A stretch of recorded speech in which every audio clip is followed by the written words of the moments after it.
Corona संक्रमण को घातक बना रहा तंबाकू और धूम्रपान। तंबाकू का सेवन करने वालों में कोरोना का जोखिम 50% ज्यादा। कोरोना संक्रमण के प्रसार में धूम्रपान और तंबाकू के सेवन की अहम भूमिका। धूम्रपान करने वालों के लंग्स में ACE2 की संभावना ज्यादा। धूम्रपान करने वालों में ACE2 कोरोना संक्रमण का जोखिम बढ़ाता है। धूम्रपान से रोग प्रतिरोधक क्षमता कमजोर होती है। धूम्रपान के कारण ब्लड सर्कुलेशन प्रभावित होता है, ब्लड प्रेशर की समस्या होती है।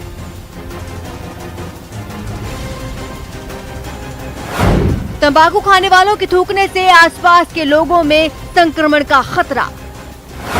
गैट्स 2 के मुताबिक तंबाकू उत्पादों के सेवन से देश में सालाना करीब 13,50,000 लोगों की मौत।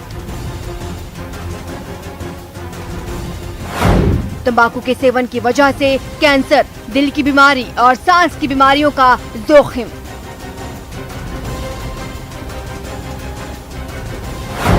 तंबाकू के सेवन से रहें दूर। अगर लत है तो विजेता बनने के लिए तंबाकू छोड़ें। कोरोना काल में तंबाकू है काल।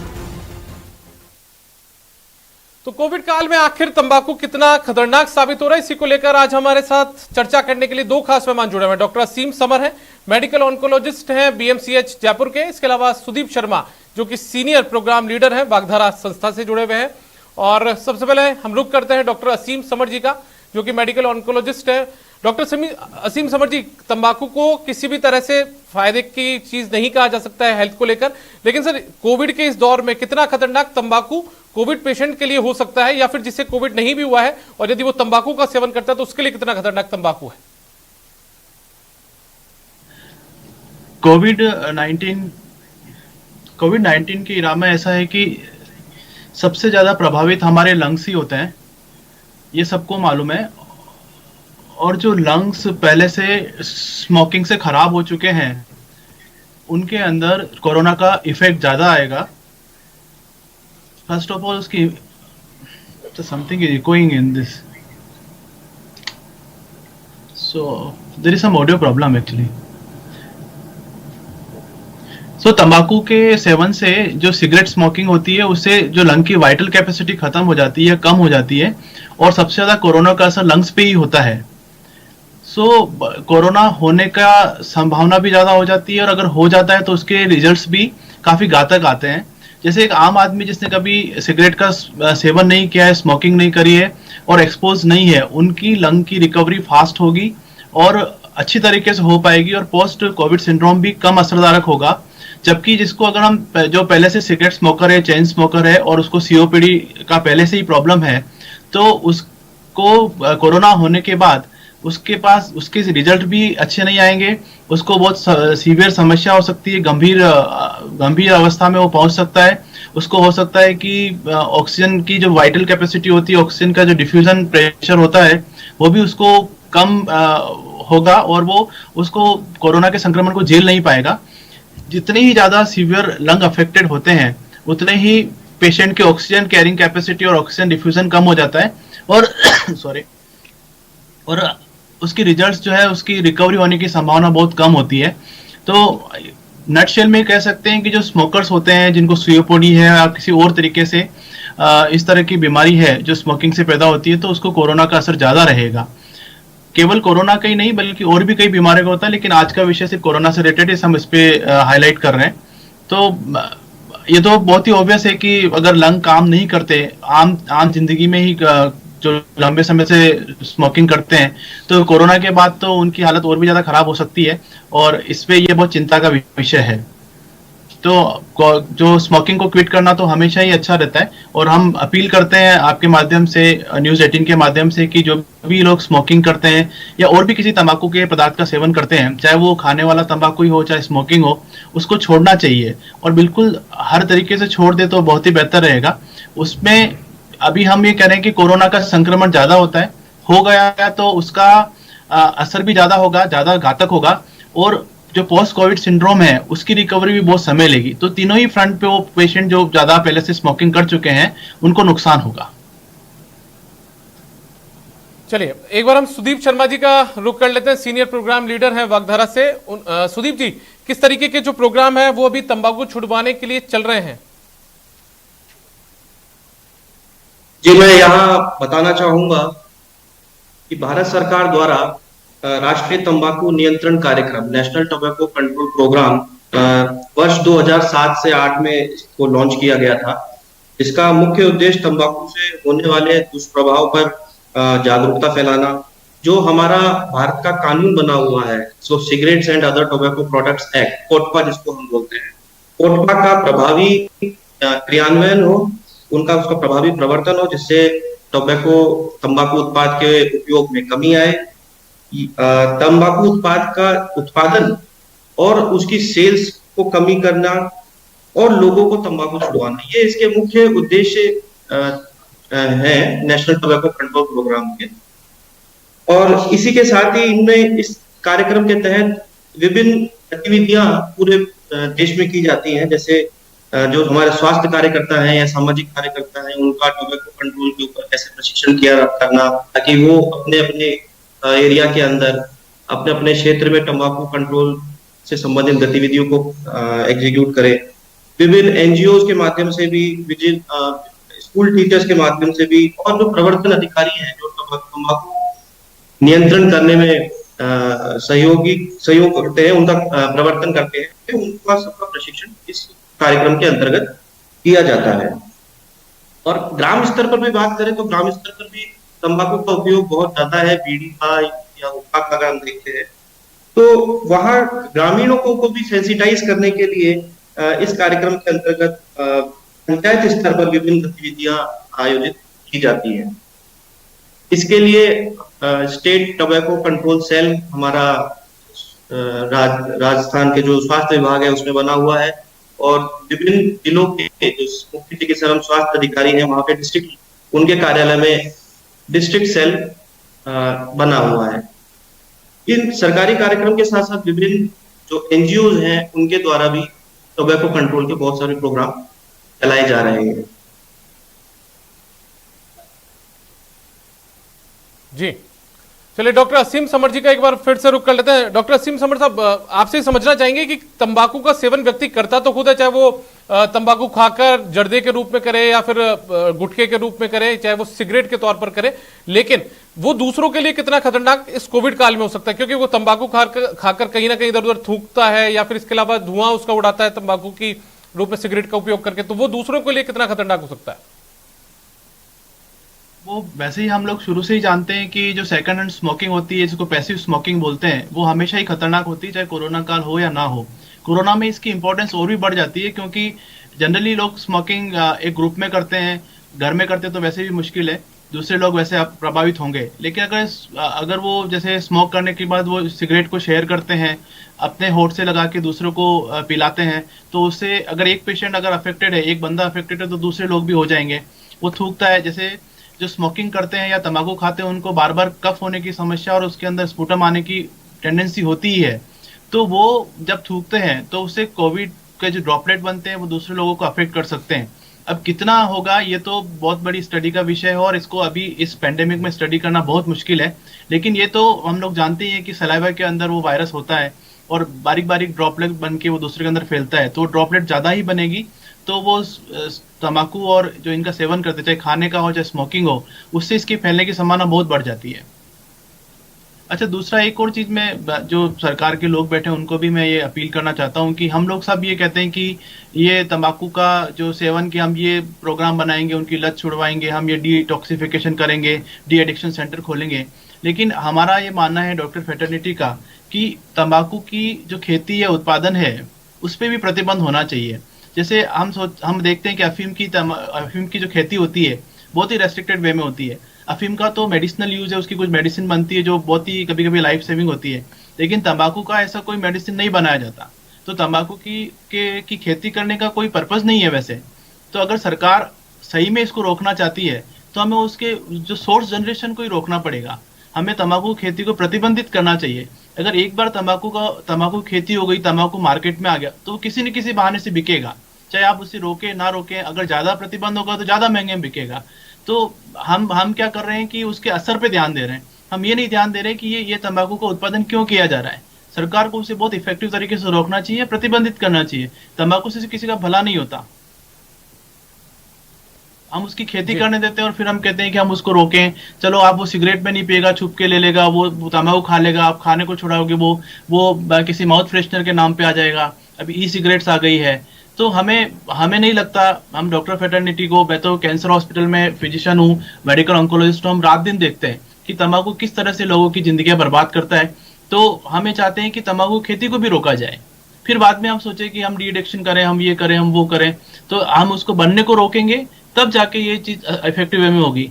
सरकार कहती है हम पॉलिथीन को रोकना चाहते हैं। अब पॉलिथीन बनने को आप नहीं रोकेंगे तो उसके प्रसार और उसके यूज को कैसे रोक पाएंगे? ऐसे ही तंबाकू के ऊपर है। तंबाकू अगर आप पैदा होने से नहीं रोकेंगे, उसकी खेती को नहीं प्रतिबंधित करेंगे, उसको किसी एक्ट में नहीं लाएंगे कि अगर कोई खेती करेगा तो ये सजा हो जाएगी, तब तक इसको लगाम लगाना मुश्किल है। डॉक्टर असीम समर जी, एक चीज और आपसे समझना चाहेंगे। अभी आपने बताया कि लंग्स को ये इफेक्ट करता है, दूसरे भी कई तरीके के रोग हो सकते हैं। मैं हमारे दर्शकों की जानकारी के लिए उन्हें आप बताएं कि तंबाकू का सेवन, चाहे वो सिगरेट के तौर पर हो, गुटखे के तौर पर हो, कितना खतरनाक आपके शरीर के लिए हो सकता है। एक बार आप दर्शकों को सर बताएं कि कैंसर भी होगा या फिर और कौन कौन सी मतलब गंभीर जो बीमारियां हैं उसका शिकार एक व्यक्ति हो सकता है। देखिए दीपक जी, अगर आप किसी पर्सन को खड़ा करें और उसको देखिए तो सिर से लेके पांव तक तंबाकू सब कुछ हो सकता है। तंबाकू आपकी स्किन को ज्यादा डैमेज करता है, उसकी कोलेजन फाइबर को डैमेज करता है, उससे आपकी एजिंग ज्यादा दिखेगी। आप देखते हैं कुछ फिल्म स्टार बहुत ज्यादा स्मोकिंग करते हैं, अगर उनका आप रियल लाइफ में देखें तो बहुत ज्यादा एजेड दिखते हैं। उनकी उम्र से 10-10 साल उनकी उम्र ज्यादा होती है। पर्दे पे वो चाहे ना दिखे, लेकिन उनको रियल में देखेंगे तो उनकी उम्र बहुत ज्यादा दिखती है।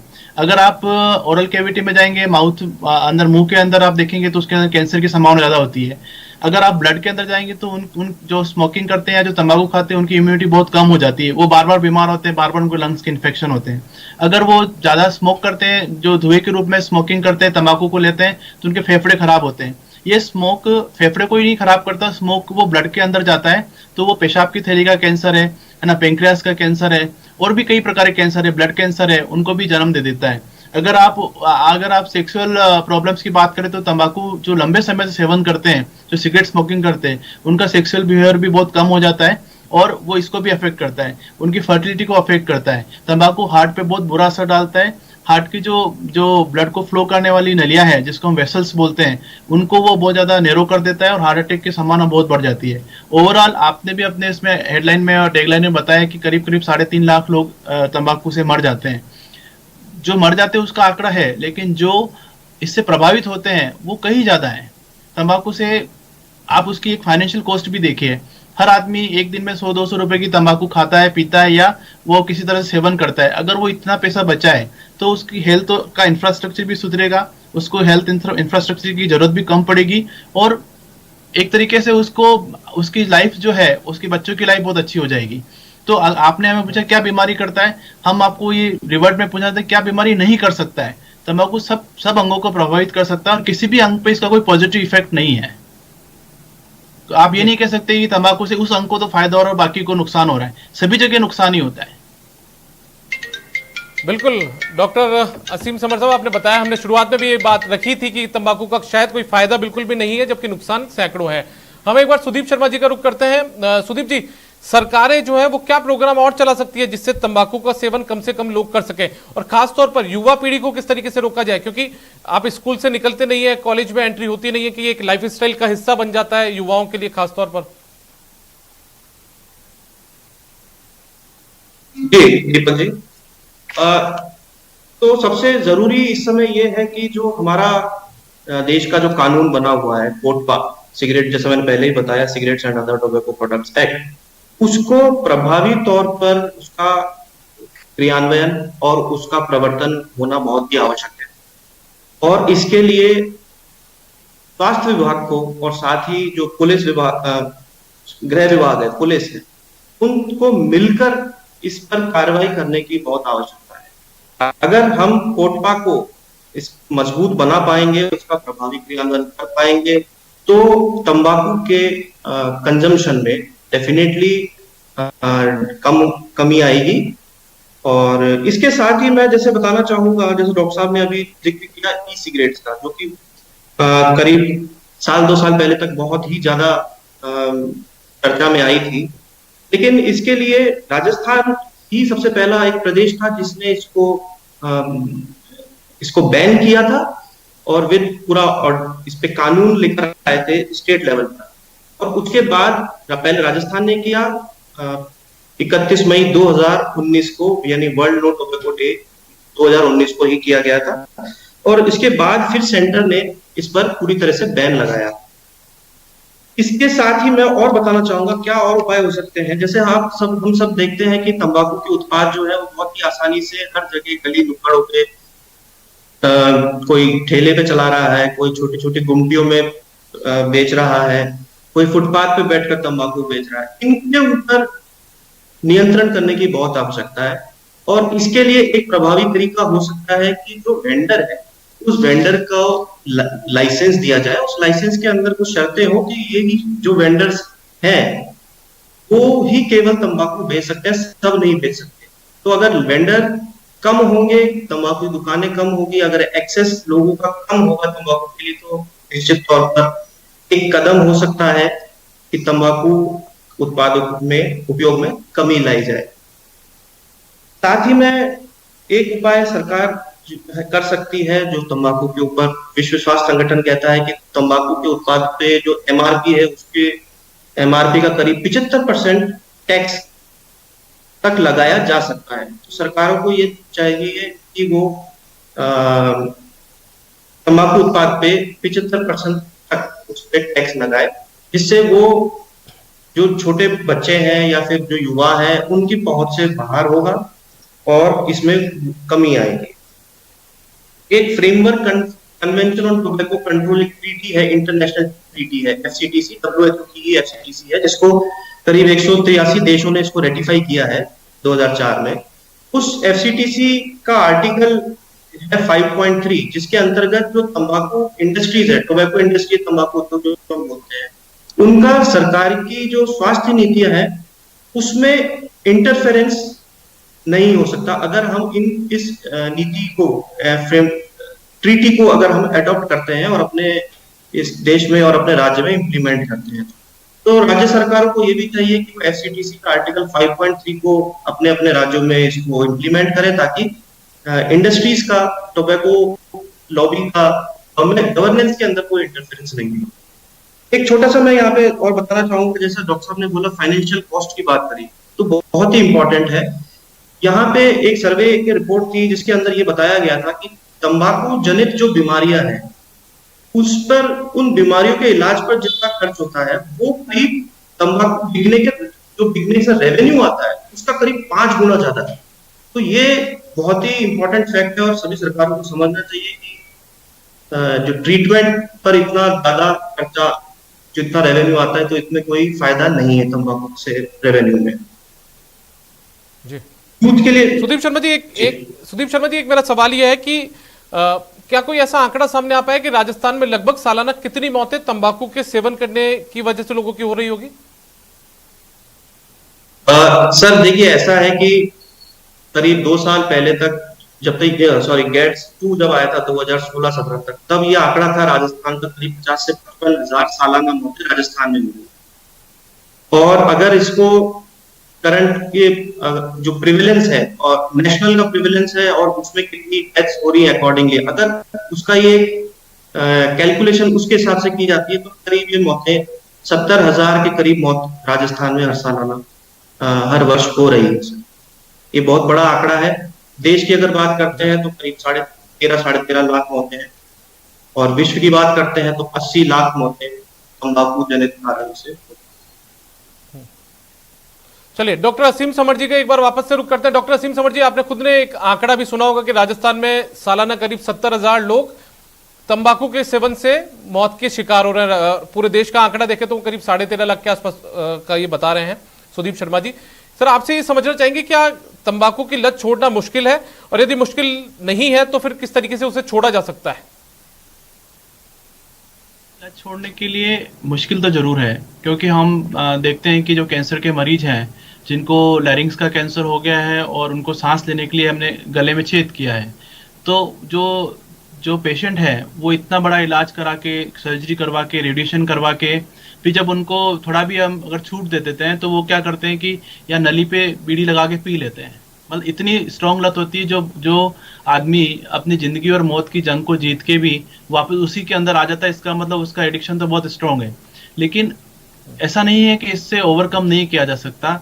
इसके लिए एक बहुत मोटिवेशन की जरूरत है, बहुत स्ट्रेटेजिक वे में तंबाकू को छुड़ाया जा सकता है। पेशेंट ये समझे कि अगर मुझे अब जीना है तो तंबाकू कभी नहीं लेना है, तब वो छोड़ेगा।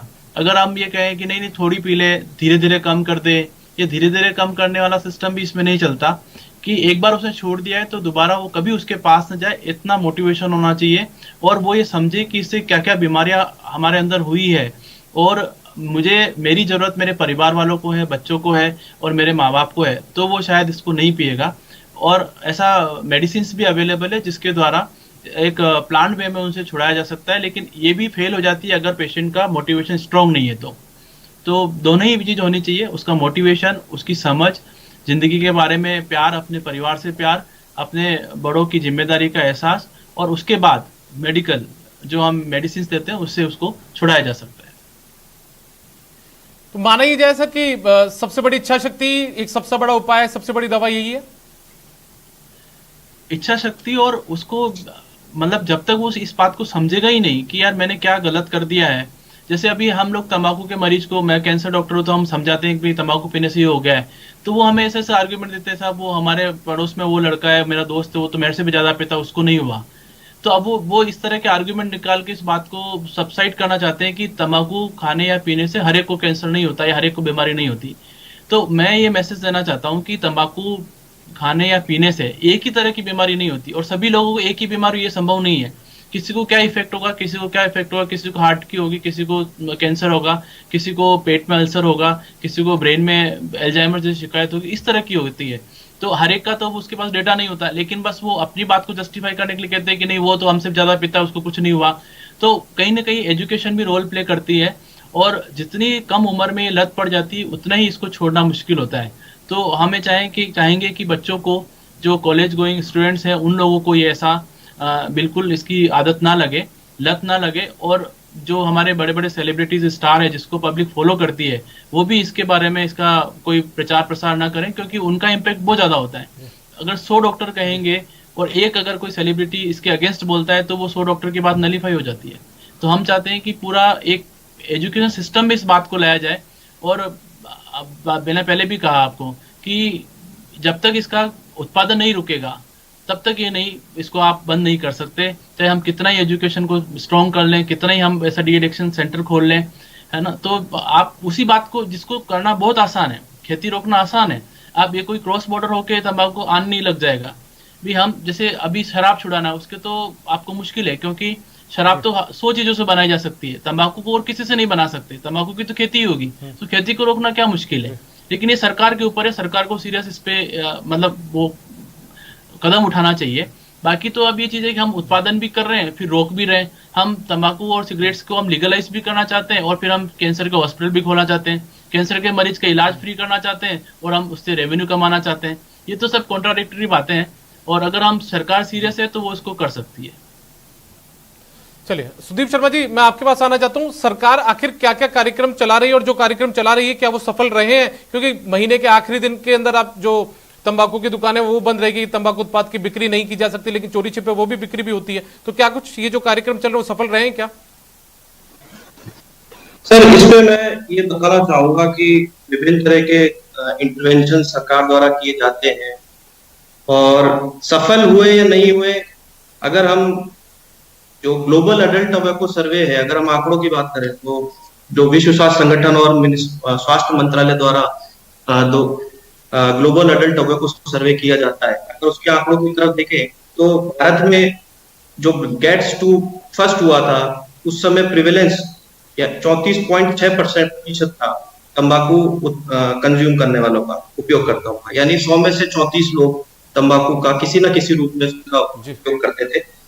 और यही आंकड़ा 2015-16-17 में जब GATS-2 सर्वे किया गया तब यही आंकड़ा 34.6 का गिरकर 24.7 28.6 तक गिर गया। और राजस्थान में भी अगर बात करें तो पहले जी चलिए सुदीप शर्मा जी और डॉक्टर असीम समर जी, आप दोनों का हमारे साथ जुड़ने के लिए और तमाम इतनी बातें शेयर करने के लिए, साझा करने के लिए बहुत बहुत शुक्रिया।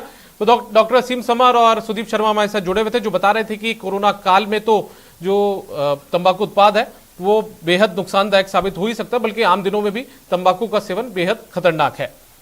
इस खास पेशकश में इतना ही। नमस्कार।